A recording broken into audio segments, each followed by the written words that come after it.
Student, आज की class में हम कक्षा 8 के लिए संस्कृत व्याकरण का टॉपिक आपका संधि, उसके बारे में अध्ययन करेंगे। सबसे पहले हम जानेंगे कि ये जो संधि शब्द है ये किससे मिलकर बना है, इसकी उत्पत्ति किस प्रकार से हुई है। देखिए, सम उपसर्ग पूर्वक धा धातु प्लस की प्रत्यय के योग से क्या बना है, संधि शब्द बना है। एक बार पुनः देखिए, सम उपसर्ग धा धातु प्लस की प्रत्यय के योग से क्या बना है, संधि शब्द बना है। अब देखिए, हमने जाना संधि शब्द की भी उत्पत्ति किस प्रकार से होती है। उसके बाद जानेंगे हम संधि शब्द की परिभाषा क्या होती है, संधि की परिभाषा। अब देखिए, पूर्व पदस्य अंतिम वर्णेन सह उत्तर पदस्य प्रथम वर्णस्य मेलनेन यत परिवर्तनम भवति तत् संधि इति।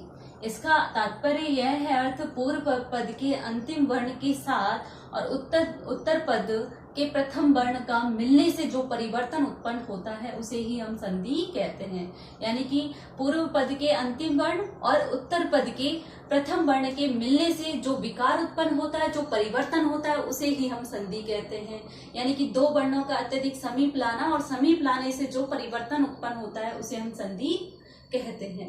अब देखिए, यहाँ पर पूर्व पद का अंतिम वर्ण क्या होता है, उत्तर पद का प्रथम वर्ण क्या होता है, उसके बारे में जानते हैं। जैसे यहाँ पे मैंने एग्जाम्पल लिखा है आपको, संधि का हिम प्लस आल्य। अब यहाँ पर जो आपका पूर्व पद ये कहलाएगा, जो कि प्रारंभ में लिखा हुआ है, अंतिम पद प्लस के बाद में जो लिखा हुआ है वो अंतिम पद कहलाएगा। अब ये पूर्व पद का अंतिम वर्ण, अब देखिए पूर्व पद का अंतिम वर्ण क्या है, ये है, क्या है, ये मैं। अब मैं जब मैंने आपको बताया है, मैं मिलकर बना है मैं धन ऐसे, अलंत हो जाएगा। ए को अगर स्वर को हटा देते तो मैं आपका अलंत हो जाता है ए। अब मैं यहाँ क्या है, ए है। ये तो पूर्व पद का अंतिम वर्ण है और उधर क्या लिखा हुआ है, उत्तर पद का प्रथम वर्ण। जैसा कि मैंने यहाँ पर लिखा हुआ है, उत्तर पद का प्रथम वर्ण क्या होगा, आ। क्या होगा, आ। अभी ये अ धन आ दोनों को मिलाने से क्या होगा, आ होगा। यानी कि इधर भी स्वर होगा और इधर भी स्वर होगा, तो मिलने से क्या बनेगा, स्वर का ही निर्माण हो रहा है। तो देखिए, अ धन आ बराबर आ, क्या बना, शब्द हिमालय। यहाँ केवल हमने समझा संधि किस प्रकार से होती है। संधि दो वर्णों को अत्यधिक समीप लाने से जो विकार उत्पन्न होता है उसे संधि कहते हैं। या संस्कृत भाषा में कह लीजिए, पूर्व पदस्य अंतिम वर्णेन से उत्तर पदस्य प्रथम वर्णेन मेलने यत् परिवर्तनम भवति तत् संधि इति। यानी कि पूर्व पद का अंतिम वर्ण और उत्तर पद का प्रथम वर्ण, उत्तर पद का प्रथम वर्ण के मिलने से जो परिवर्तन उत्पन्न होता है उसे ही हम संधि कहते हैं। अब देखिए, उसके बाद हम जानेंगे कि संधि के भेद कितने होते हैं। संधि के भेद 3 होते हैं, स्वर संधि, व्यंजन संधि और विसर्ग संधि। हिंदी में भी यही होते हैं, स्वर संधि, व्यंजन संधि और विसर्ग संधि। स्वर संधि, स्वर संधि को संस्कृत भाषा में हम अच संधि कहते हैं। अच का मतलब ही क्या होता है, स्वर।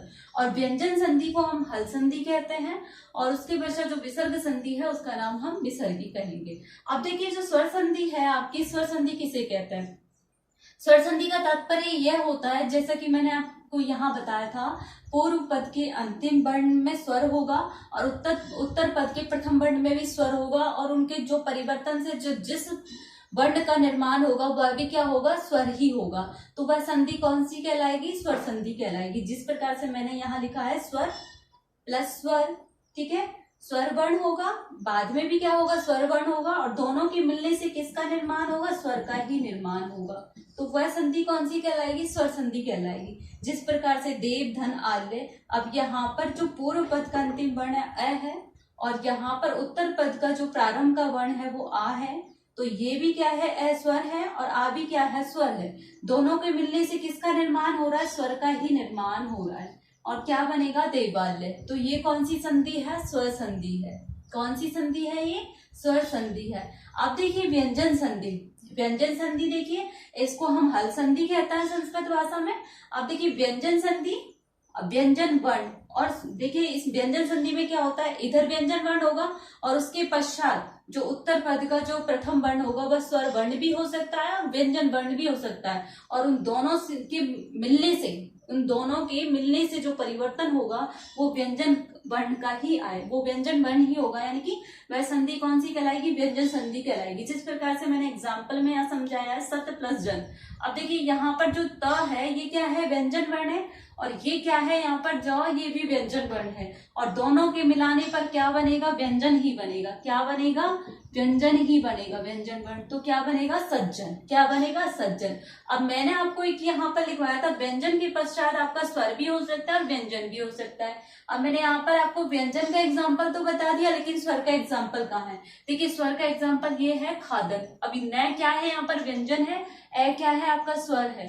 अब इन दोनों के मिलाने पर क्या बना? व्यंजन वर्ण ही बना, खादन। अभी तो देखिए यहाँ पर आपकी व्यंजन संधि है। आप देखिए उसके पश्चात आपकी विसर्ग संधि। विसर्ग संधि में क्या होता है? पूर्व पद के अंतिम वर्ण में क्या होगा? विसर्ग होगा, विसर्ग लगा होगा। और उत्तर पद के प्रथम वर्ण में क्या होगा? स्वर वर्ण भी हो सकता है और व्यंजन वर्ण भी हो सकता है। लेकिन परिवर्तन होने पर क्या बनेगा आपका? इस तरीके से आएगा। देखिए इस विसर्ग के स्थान पर से हो जाएगा। इसके अलग अलग नियम होते हैं, उसके बारे में जो आप संधि पढ़ोगे तो समझोगे। देखिए विसर्ग के पश्चात आपका ये हुआ नमः दंते। इस विसर्ग के स्थान पर क्या आ गया? शय आ गया। कौन सा शय आ गया? मैंने आपको बताया था ये कौन सा होता है? दंतस्य शय। नमस्ते। क्या बनेगा? नमस्ते। अब मैंने आपको बताया है विसर्ग के पश्चात आपका स्वर भी हो सकता है। पितु धन इच्छा, ये आपका विसर्ग है। उसके पश्चात आपका क्या है? ईश्वर है। तो क्या बना? पितुरिच्छा। ठीक है, आया यहाँ तक समझ में? एक बार पुनः देख लीजिए।